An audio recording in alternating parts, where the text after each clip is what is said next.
नमस्कार बच्चों, वंदे मातरम। मैं हरे कृष्ण शर्मा आज आपके सामने एक नया वीडियो लेकर पुनः उपस्थित हूं। आज का जो अपना विषय है वो है सरकार से संबंधित, और उसमें जो सबसे 10वीं कक्षा का महत्वपूर्ण पाठ है केंद्र सरकार।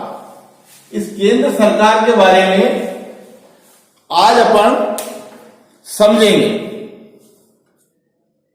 अब केंद्र सरकार को समझने से पहले हमें यह देखना पड़ेगा कि सरकार क्या है, सरकार से क्या आशय है, किसको हम सरकार कहते हैं। आम बोलचाल की भाषा में तो हम सरकार का उपयोग करते हैं, लेकिन सरकार वास्तविक रूप में होती क्या है, इसको अपन को समझने के लिए सर्वप्रथम सरकार से आशय क्या है, इस बात को समझना पड़ेगा। किसको हम सरकार कह सकते हैं।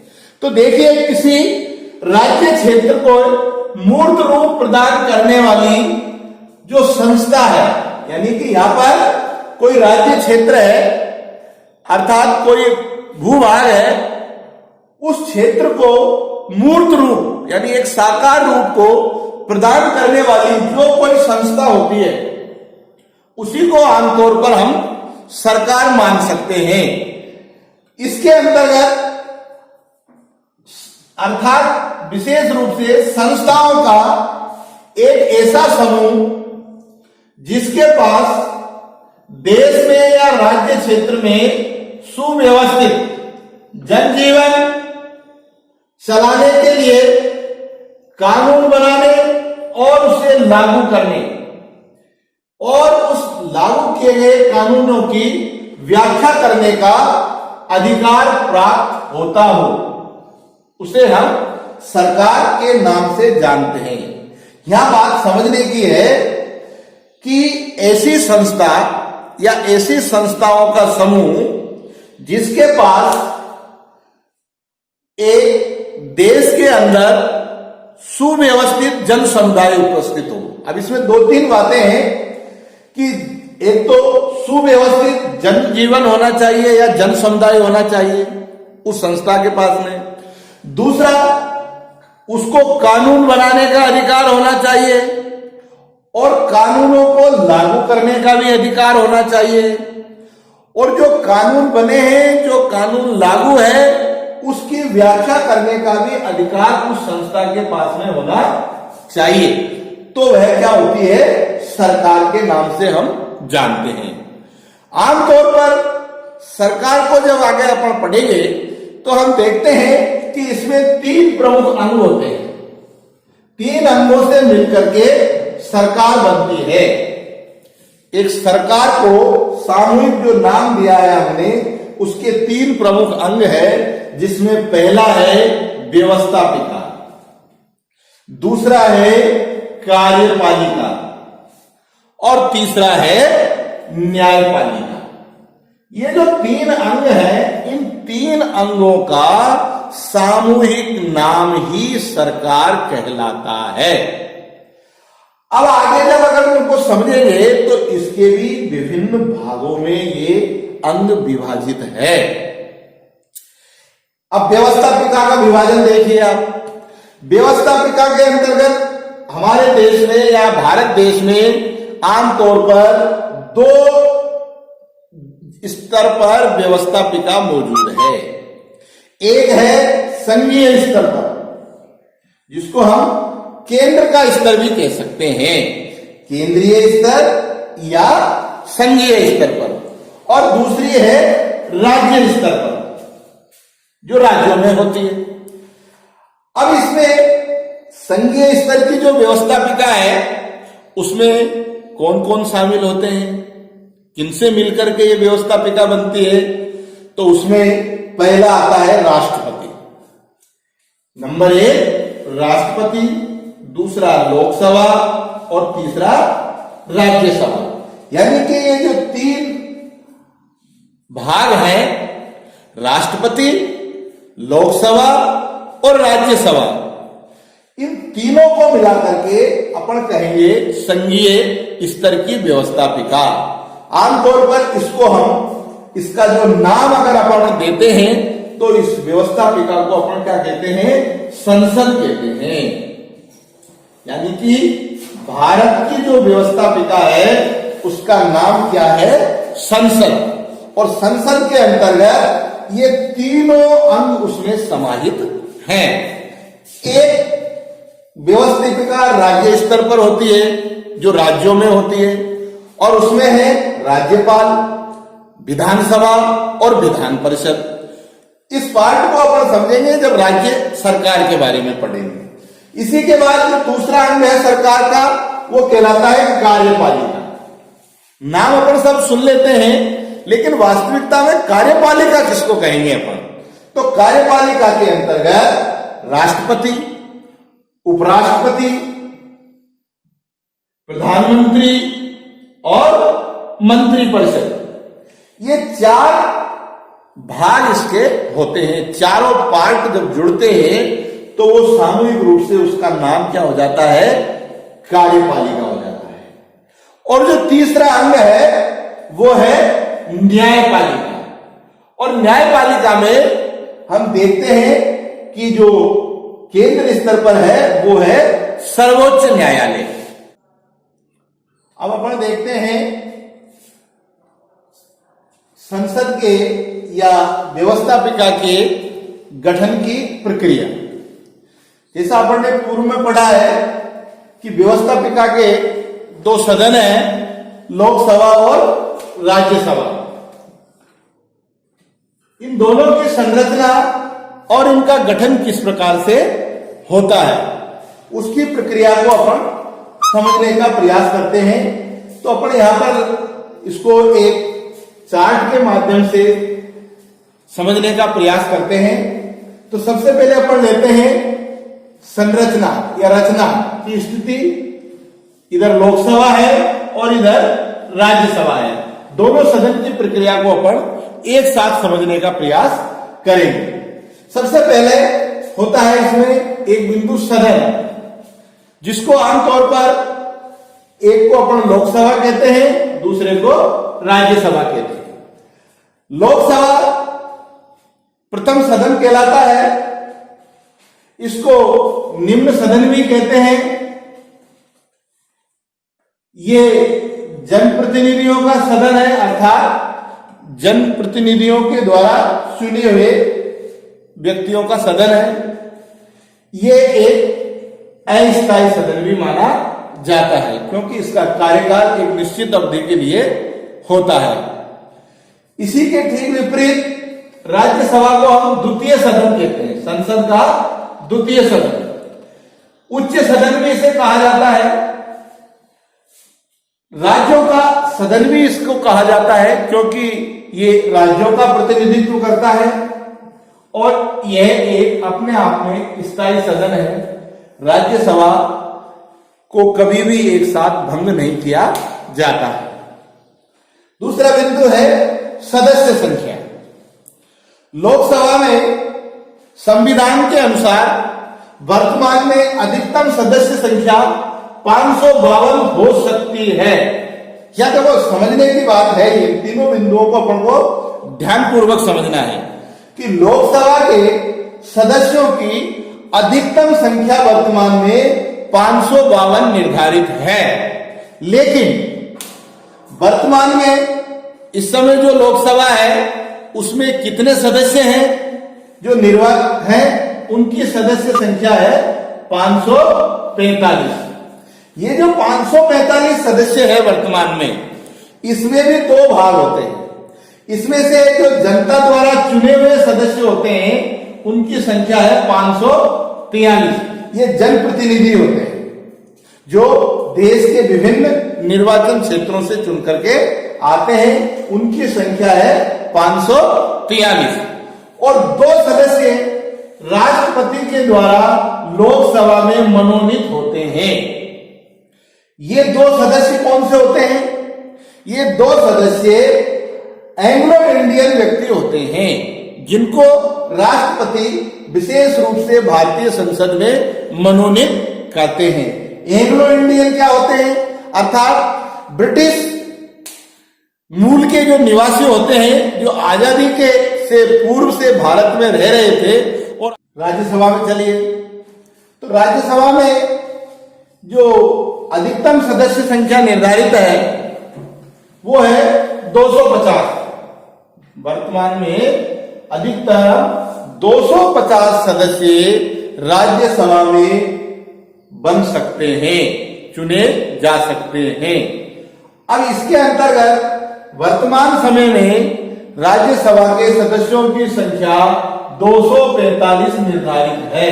इस समय जो राज्यसभा के सदस्यों की संख्या है वो 245 है, जिसमें निर्वाचित सदस्यों की संख्या 233 है, जो विभिन्न राज्यों के निर्धारित निर्वाचन क्षेत्रों से चुन करके आते हैं। और जो 12 सदस्य हैं जिनको मनोनीत सदस्य कहा जाता है, ये मनोनीत सदस्य राष्ट्रपति महोदय के द्वारा निर्धारित किए जाते हैं। अब राज्यसभा में किन सदस्यों का मनोनयन होगा, राष्ट्रपति किसको मनोनीत करेगा, इसके लिए भी संविधान में स्पष्ट व्याख्या है। ऐसे सदस्य जो देश के विभिन्न क्षेत्रों में उत्कृष्ट कार्य में ख्याति प्राप्त हो, जिसके अंतर्गत साहित्य का क्षेत्र हो सकता है, कला का हो सकता है, और समाज सेवा का हो सकता है, खेलों का हो सकता है, आदि आदि क्षेत्रों में उसने उत्कृष्ट कार्य किया हो, ऐसे व्यक्तियों को सम्मान देने के लिए राष्ट्रपति राज्यसभा में अपनी ओर से 12 सदस्यों का मनोनयन कर सकता है और किया जाता है। अब यहां पर एक बात और समझने की है कि ये जो मनोनीत सदस्य होते हैं, चाहे वो लोकसभा के हो चाहे वो राज्यसभा के हो, मनोनीत सदस्य को मतदान करने का अधिकार नहीं होता है। अर्थात जब संसद के अंतर्गत किसी प्रस्ताव पर मत। तीसरा बिंदु है योग्यता। तो लोकसभा और राज्यसभा का सदस्य बनने के संदर्भ में योग्यता क्या होनी चाहिए, इसके लिए पहली बात तो है कि वह व्यक्ति भारत का नागरिक होना चाहिए। दूसरी है कि उसने 25 वर्ष की आयु पूर्ण हो, अर्थात जिस व्यक्ति ने 25 वर्ष की आयु पूर्ण कर रखी हो वह लोकसभा का सदस्य बनने की योग्यता रखता है। लाभ का पद धारण किया हुआ नहीं, लाभ का पद अर्थात वह व्यक्ति जो किसी प्रकार से सरकार के खजाने से किसी प्रकार की आमदनी उसको नहीं होनी चाहिए, और पागल एवं न्यायालय के द्वारा दिवालिया घोषित नहीं हो। अर्थात ये 4 बातें अगर किसी व्यक्ति के अंदर है तो वो लोकसभा का सदस्य बन सकता है। इसी प्रकार से राज्यसभा का सदस्य बनने के लिए पहली योग्यता तो समान है कि वह भारत का नागरिक होना चाहिए, लेकिन आयु के संदर्भ में थोड़ा अंतर है लोकसभा और राज्यसभा में। यहां लोकसभा में 25 वर्ष की आयु निर्धारित है, तो राज्यसभा का सदस्य बनने के लिए व्यक्ति की आयु 30 वर्ष होनी चाहिए। 30 वर्ष की आयु प्राप्त व्यक्ति ही राज्यसभा का सदस्य चुना जा सकता है। तीसरा बिंदु है लाभ का पद धारण नहीं हो, अर्थात उसमें किसी प्रकार का लाभ का पद धारण नहीं किया गया हो, अर्थात वो किसी प्रकार से सरकार से लाभान्वित नहीं हो रहा हो। और चौथा बिंदु इसी में ही है कि वह पागल और दिवालिया घोषित नहीं हो। तो इस प्रकार से हम कह सकते हैं कि वह व्यक्ति लोकसभा और राज्यसभा में चुना जा सकता है जो इन निर्धारित योग्यताओं को रखता है। चौथा बिंदु है निर्वाचन प्रक्रिया। अब निर्वाचन प्रक्रिया में दोनों सदनों में थोड़ा सा अंतर है। लोकसभा का जो निर्वाचन है वो प्रत्यक्ष मतदान प्रणाली के द्वारा किया जाता है, अर्थात देश का प्रत्येक व्यक्ति, जिसको व्यस्त व्यक्ति मतदान करता है और उससे जो व्यक्ति चुनता है वो लोकसभा का सदस्य बनता है। इसको कहते हैं व्यस्त मताधिकार प्रक्रिया के द्वारा मतदान किया जाता है। अर्थात व्यस्त मताधिकार यानी ऐसा व्यक्ति जिसने 18 वर्ष से अधिक आयु पूर्ण कर रखी हो, उस व्यक्ति को मतदान करने का अधिकार होता है। वही प्रक्रिया व्यस्त मताधिकार कहलाती है। जबकि राज्यसभा का जो निर्वाचन प्रक्रिया है वो एक अप्रत्यक्ष मतदान प्रणाली के द्वारा होती है, जिसमें जो तरीका अपनाया जाता है वो एकल संक्रमण मत पद्धति के द्वारा होता है। ये एकल संक्रमण मत पद्धति क्या होती है, इसको अपन आगे समझेंगे। पांचवा बिंदु है कार्यकाल।